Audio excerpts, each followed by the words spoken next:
والنظر في عجائبه والعمل بذلك ما بقيت إنك على كل شيء قدير رب ارحمهما كما ربياني صغيرا اللهم حاسبني حسابا يسيرا ربنا لا تزغ قلوبنا بعد إذ هديتنا وهب لنا من لدنك رحمة إنك أنت الوهاب آمين يا رب العالمين السلام علیکم ورحمۃ اللہ وبرکاتہ۔ آج کی تفسیر آپ کی جتنی اہم ہے افسوس کے ساتھ اتنے ہی کم لوگ ہیں، مجھے اس کی ریزن نہیں پتا۔ اللہ سبحانہ تعالیٰ سب کو قرآن سے جڑنے کی اور استقامت کی توفیق عطا فرمائے، کنسسٹنسی کی توفیق عطا فرمائے کہ ہم چھوٹے چھوٹے پرابلمس کو پرابلمس بنا کے سب سے پہلے قرآن کو نہ چھوڑ دیں، اور چاہے جو بھی مسئلہ ہو قرآن کے آگے تو وہ چھوٹا ہی مسئلہ ہوتا ہے نا، چاہے وہ کچھ بھی ہے۔ اب دنیا کا کوئی بھی پرابلم ہے قرآن کے آگے تو وہ چھوٹا ہی ہے نا۔ ابھی تو آپ نے پچھلی دفعہ پڑھا ہے وَمَا الْحَيَاةُ الدُّنْيَا إِلَّا کیا ہے، لَعِبٌ وَلَهْوٌ ہے۔ بہرحال چلیں، جس کو اللہ تعالیٰ سنوانا چاہے گا وہ ضرور سنے گا۔ آیت نمبر 42 سورہ الانعام سے آپ کی تفسیر ہے۔ سورہ الانعام آیت نمبر 42، اللہ تعالیٰ فرماتے ہیں وَلَقَدْ أَرْسَلْنَا إِلَىٰ أُمَمٍ من قبلك فأخذناهم بالبأساء والضراء لعلهم يتضرعون، اور البتہ تحقیق بھیجا ہم نے امتوں کی طرف آپ سے پہلے بھی۔ کس کو بھیجا؟ رسولوں کو بھیجا۔ آپ کے سے پہلے بھی کس سے خطاب ہے؟ نبی کریم صلی اللہ علیہ وسلم سے خطاب ہے کہ آپ سے پہلے بھی امتوں کی طرف انبیاء کو بھیجا گیا۔ فأخذناهم، پھر ہم نے ان کو پکڑ لیا، بالباسائی، سات تکلیفوں کے۔ باس کہتے ہیں، بالباسا اس کی جمع ہے۔ باس کے کئی معنی ہوتے ہیں، فکر و فاقہ، تنگ دستی، جنگ کو بھی کہتے ہیں اور عذاب کو بھی کہتے ہیں۔ اور درا جو ہے درر سے ہے، ذہنی یا جسمانی نقصان کوئی، یا تکلیف دل کو پہنچنا، یا جسم کو پہنچنا کسی بھی طریقے کی، تو وہ درا کہلاتی ہے۔ اللہ تعالیٰ فرما رہے کہ ہم نے رسولوں کو بھیجا من قبل کا، آپ سے پہلے، اور اس کے بعد کیا ہوا کہ ان کو پکڑ لیا ہم نے تکلیفوں کے ساتھ اور نقصانات کے ساتھ۔ کیوں پکڑ لیا؟ تاکہ وہ یتضرعون، تضرع کرے۔ تو اگلی 2-3 آیات میں اللہ تعالیٰ اصل میں اپنا ایک مواخذے کا قانون بیان کر رہے ہیں، پکڑ کا قانون بیان کر رہے ہیں۔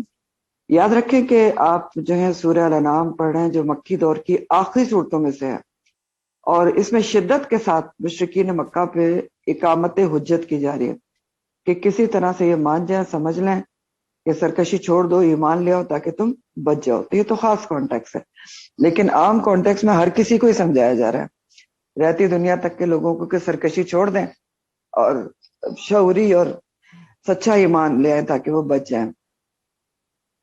تو خطاب نبی کریم صلی اللہ علیہ وسلم سے ہے کہ آپ سے پہلے بھی کئی رسول بھیجے گئے ہیں۔ کہاں بھیجے گئے ہیں؟ الی امم، امتوں کی طرف، کئی رسول بھیجے گئے ہیں۔ اور آپ کو پتہ ہے کہ قرآن میں یہ بات آتی کہ وَإِن مِّنْ أُمَّةٍ إِلَّا خَلَا فِيهَا نَذِيرٌ، کوئی بھی امت ایسی نہیں تھی کہ جس کی طرف نذیر نہ بھیجا گیا ہو، سمجھانے والا نہ بھیجا گیا ہو۔ تو امتوں کی طرف سمجھانے والے رسول نبی بھیجے گئے تاکہ وہ لوگوں کو سمجھائیں، جگائیں، خبردار کریں۔ اور ہر دور میں جیسا قرآن بتا رہے، ہر امت پہ اس مقصد کے لیے انبیاء کو یا رسولوں کو بھیجا گیا۔ لیکن اگر وہ قوم خبردار نہ ہو، رسول کو جھٹلائے، تکذیب کرے، اللہ کے قوانین کو نہ مانے، نافرمانی کرے، تو پھر اللہ تعالیٰ کا مواخذے کا قانون عمل میں آتا ہے۔ تو اگر آپ اس آیت کو پھر سے دیکھیں تو یہاں پر یہ فَكَذَّبُوا معذوف ہے، معذوف ہڈن ہے۔ دیکھیں آیت کو کہاں پر، وَلَقَدْ أَرْسَلْنَا إِلَىٰ أُمَمٍ مِّن قَبْلِكَ، آپ سے پہلے بھی ہم نے بھیجے تھے۔ ارسلنا کے اندر رسول کا معنی خود ہی آ جاتا ہے نا، بھیجے ہوئے، رسول بھیجے تھے امتوں کی طرف آپ سے پہلے بھی، نبی کریم صلی اللہ علیہ وسلم سے پہلے بھی۔ تو یہاں پر فاخذناہم سے پہلے فکذبوا معذوف ہے، ٹھیک ہے، ہڈن ہے، تو جن کی طرف رسول بھیجے گئے تھے انہوں نے جھٹلا دیا. اور یہ عربی زبان کی خوبصورتی ہے، اسلوب ہے کہ بعض دفعہ کچھ چیزوں کو چھوڑ دیا جاتا ہے انسانی عقل پہ کہ خود سمجھ لیں. تو یہاں فکذبوا معذوف ہے کہ جب کئی امتوں کی طرف، سبھی امتوں کی طرف رسول بھیجے گئے کہ ان کو سمجھائیں، فکذبوا تو انہوں نے جھٹلا دیا، نہیں انہوں نے مانا، تو پھر کیا ہوا؟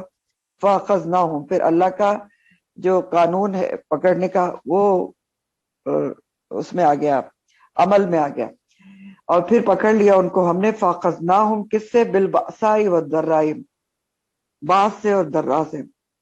تو اللہ تعالیٰ کا مواخذے کا قانون کیا ہے کہ جب کوئی قوم جو ہے وہ جھٹلاتی ہے تو پھر اللہ تعالیٰ پہلے تنبیہ کے طور پر اس پر چھوٹے موٹے عذاب بھیجتے ہیں، پہلے ایک دم سے پورا عذاب نہیں آتا، اور یہ ہمیشہ ہی ہوا ہے.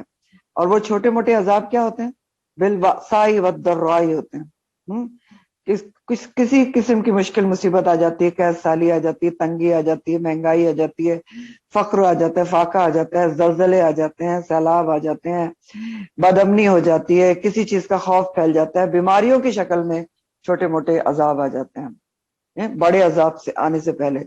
اور یہ چھوٹے عذاب جو ہوتے ہیں اللہ تعالیٰ کیوں بھیجتے ہیں، یہ اللہ تعالیٰ یہاں پر ہی بتا رہے ہیں. آپ آیت کو دیکھیں کہ ہم بالباساء والضراء سے ان کو کیوں پکڑتے ہیں، چھوٹے موٹے عذابوں سے. لعلہم، شاید کہ وہ یتضرعون، شاید کہ وہ زاری کریں، سنبھل جائیں، ایز اے قوم یا ایز اے انڈیویجول سنبھل جائیں، اپنے جھٹکوں کو سمجھ جائیں، نرم پڑ جائیں، عاجزی انکساری اختیار کریں، اللہ کی طرف رجوع کر کے معافی مانگیں، اپنی اصلاح کریں. تو یتضرعون کا جو ورڈ ہے نا، اس میں بہت زیادہ معنی پائے جاتے ہیں، تضرع سے ہیں، اور تضرع کا لفظ اردو میں بھی بولا جاتا ہے. تضرع کہتے ہیں عاجزی انکساری کے ساتھ کسی کے سامنے جھکنا، اللہ کے سامنے عاجزی انکساری کے ساتھ جھکنا، گڑ گڑانا، چپکے چپکے رونا، آنکھ کا بہنا وغیرہ، یہ سب تضرع میں آتا ہے، یعنی تذلل کرنا، جھک جانا اللہ کے آگے، معافی مانگنا. تو اللہ تعالیٰ بڑی جھٹکے سے پہلے، بڑے عذاب سے پہلے چھوٹے موٹے جھٹکے دیتے ہیں تاکہ لوگ اپنی یتضرعون انکساری کریں، سنبھل جائیں. وارننگز کے طور پر آتے ہیں، تنبیہ کے طور پر آتے ہیں. پھر اگر وہ قوم سنبھل جائے، اپنے جھٹکوں کو سمجھ لے اور معافی مانگ لے، استغفار کر لے، تو سختی دور کر دی جاتی ہے اور رحمتوں کا نزول ہوتا ہے. آپ اس کی مثال نا قوم فرعون سے لے لیں. فرعون جو تھا اس کو ڈائریکٹ غرق تو نہیں کیا گیا تھا. سورہ الاعراف میں آپ پڑھیں گے، سورہ الاعراف کی آیت نمبر 31 میں، کہ ان کے اوپر پہلے مختلف قسم کے چھوٹے موٹے جھٹکے بھیجے گئے تھے، ٹھیک ہے، کہ شاید وہ تضرع کریں، واپس پلٹ آئیں. سورہ الاعراف کی آیت نمبر 31 میں آتا ہے ارسلنا علیہم الطوفان والجراد والقمل والضفادع والدم، ہم نے ان کے اوپر کئی عذاب پیدر پہ چھوٹے چھوٹے بھیجے کہ شاید وہ ہوش میں آ جائیں. تو کہ کون کون سا بھیجا؟ طوفان آیا ان کے اوپر، کبھی ٹڈی دل آ گیا ان کے اوپر، جراد، کبھی جوئے ہر چیز میں پیدا ہو گئی، کھانے تک میں بھی اور ہر جگہ. ضفادع، مینڈک، کانوں میں سے مینڈک نکلتے تھے، ہر طرف مینڈک کا عذاب تھا. وہ دم، خون کا بھی عذاب آیا تھا، ہر جگہ خون ہی خون تھا. تو یہ سارا کچھ ان کے اوپر آیا. لیکن وہ کرتے کیا تھے؟ قوم فرعون کے جب عذاب آتا تھا کسی قسم کا بھی، تو موسیٰ علیہ السلام کے پاس آتے تھے اور کہتے تھے اپنے رب سے دعا کرو عذاب ٹال دے، تو اگر ٹال دے گا تو ہم ایمان لے آئیں گے. موسیٰ علیہ السلام دعا کرتے تھے، عذاب ٹل جاتا تھا، لیکن پھر وہی اپنی پرانی روش پہ آ جاتے تھے. تو بہرحال ان کے اہل مکہ بھی سخت سرکشی پر اترے ہوئے تھے. تو یہاں پر اہل مکہ سمیت ہر سرکش قوم کو وارننگ دی جا رہی ہے، بلکہ ہر سرکش انسان کو وارننگ دی جا رہی ہے کہ دیکھو پہلے ہم جھٹکے کے طور پر چھوٹے موٹے عذاب دیتے ہیں، ٹھیک ہے، بالباساء والضراء کے طور پر آتے ہیں جھٹکے کہ شاید لوگ تضرع کریں، ابھی بھی جھک جائیں، سمجھ جائیں کہ ہمیں جھٹکا دیا جا رہا ہے، اللہ تعالیٰ سے معافی مانگ لیں، استغفار کر لیں، اپنے آپ کو سدھار لیں، گناہوں کو چھوڑ دیں. لیکن پھر بھی کیا ہوا کہ اکثریت نے جھٹکوں کو سمجھا نہیں، نصیحت نہیں پکڑی. اکثر یہی ہوا، آج بھی ہوتا ہے، سمجھا ہی نہیں کہ یہ ہمارے لیے جھٹکے، نصیحت نہیں حاصل کی، تضرع نہیں کیا. تو تضرع کیوں نہیں کیا، اس کی وجہ اللہ تعالیٰ آگے بتا رہے ہیں، اور حیرت کا بھی اظہار ہے کہ لوگوں نے تضرع کیوں نہیں کیا. تو اللہ تعالیٰ بتا رہے ہیں کہ فلولا، پھر کیوں نہیں، اس جاہم، جب آیا ان کے پاس، بأسنا، ہمارا عذاب،